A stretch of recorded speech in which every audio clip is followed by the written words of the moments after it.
Hello friends, welcome back Spain news channel நண்பர்களே.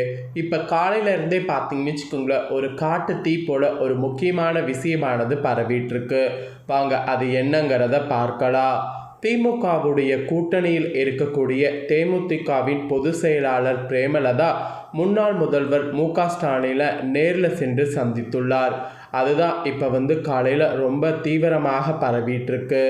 இந்த சந்திப்பிற்கு பின் முக்கியமான சில காரணங்கள் இருப்பதாக தகவல்கள் கசிந்திருக்கு.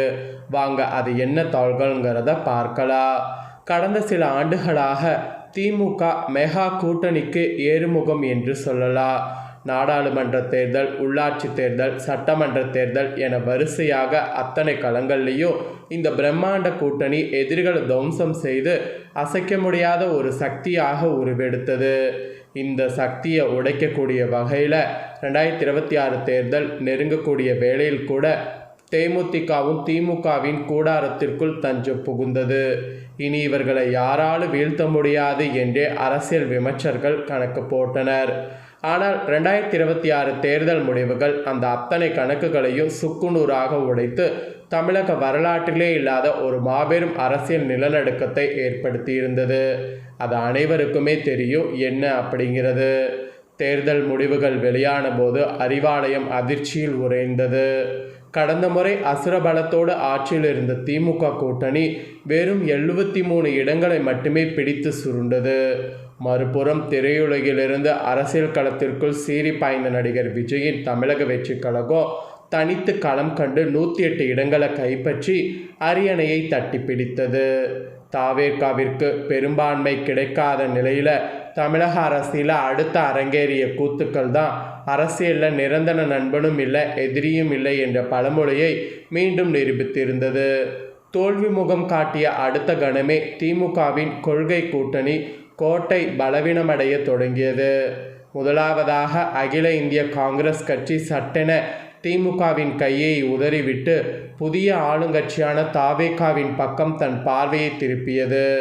அதைத் தொடர்ந்து இத்தனை காலம் திமுகவின் மதசார்பற்ற கொள்கை மேடைகளில் உருகி பேசிய இடதுசாரிகளான சிபிஐ, சிபிஎம், விடுதலை சிறுத்தைகள் கட்சி, அப்புறம் மனிதநேய மக்கள் கட்சி போன்ற முஸ்லீம் லீக் அமைப்புகளும் அடுத்தடுத்து தாவேகா முகாமுக்கு தாவியது.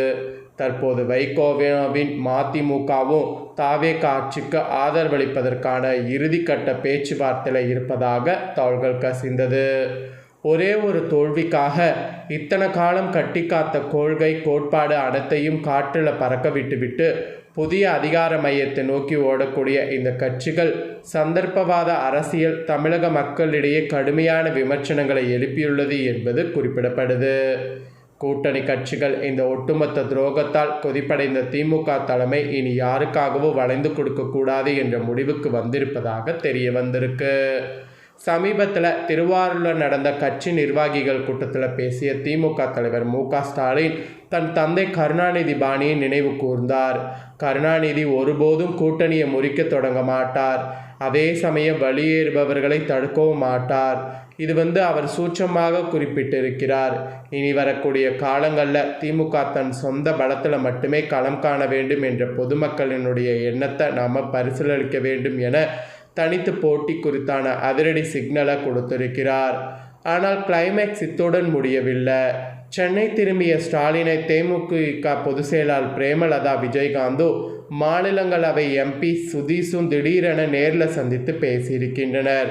இது வெறும் மரியாதை நிமித்தமான சந்திப்பு என்று வெளியில் சொல்லப்பட்டாலோ சட்டமன்றத்தில் முதல்வர் விஜய் ஸ்டாலினுக்கு எதிராக வீசிய கடுமையான விமர்சனங்களை எதிர்கொள்ள இந்த இரண்டு கட்சிகளும் இணைந்து ஒரு வலுவான எதிர்க்கட்சி கூட்டணி உருவாக்குவது குறித்து ரகசியமாக விவாதித்ததாக உள் விவரங்கள் வெளியாகியிருக்கு.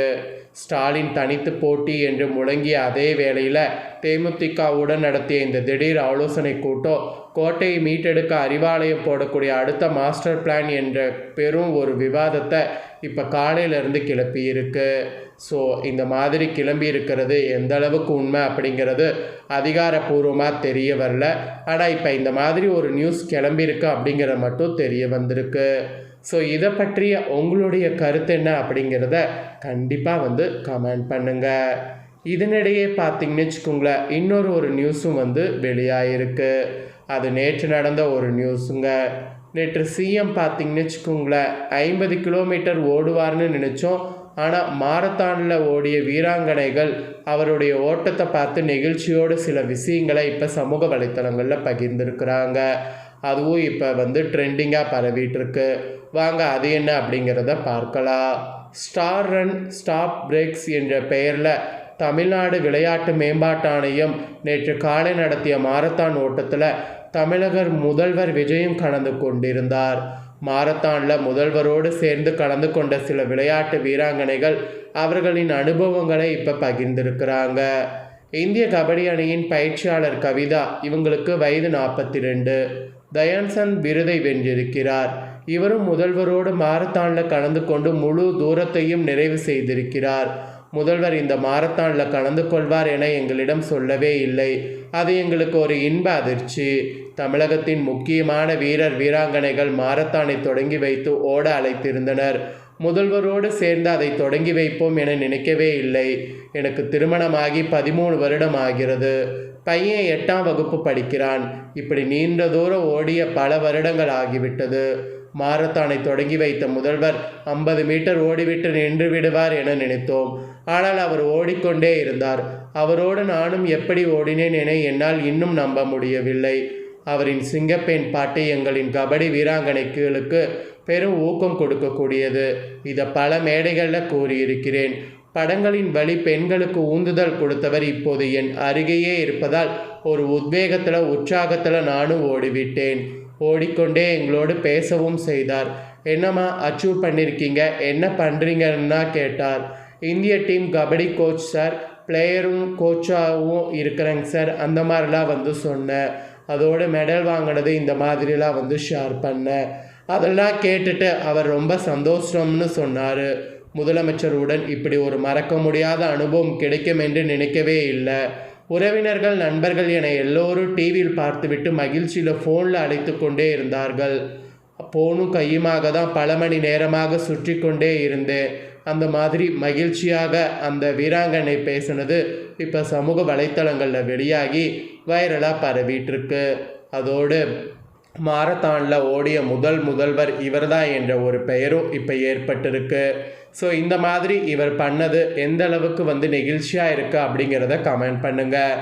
ஆல்ரெடி நேற்று நடந்த இந்த இன்சிடெண்ட்டை வீடியோவாக பார்த்துருந்திங்கன்னா கண்டிப்பாக அது பார்க்கும்போது எந்த அளவுக்கு பிடிச்சிருந்ததுங்கிறதும் கமெண்ட் பண்ணுங்கள். தற்போது அந்த வீராங்கனை நெகிழ்ச்சியோடு சொன்ன இந்த விஷயமும் சமூக வலைத்தளங்களில் வெளியாகி வைரலாக பரவிட்டுருக்கு. ஸோ இதே போல் புதிய அப்டேட்டான நியூஸ் நம்ம சேனலில் நிறைய வருங்க. அதையெல்லாமே உடனுக்குடனே தெரிந்து கொள்ள மறக்காமல் நம்ம சேனலை சப்ஸ்கிரைப் பண்ணுங்கள், கூட பெல் பண்ண ப்ரெஸ் பண்ணுங்கள். நெக்ஸ்ட்டு வேறொரு நியூஸில் உங்களை சந்திக்கிறேன். நன்றி, வணக்கம்.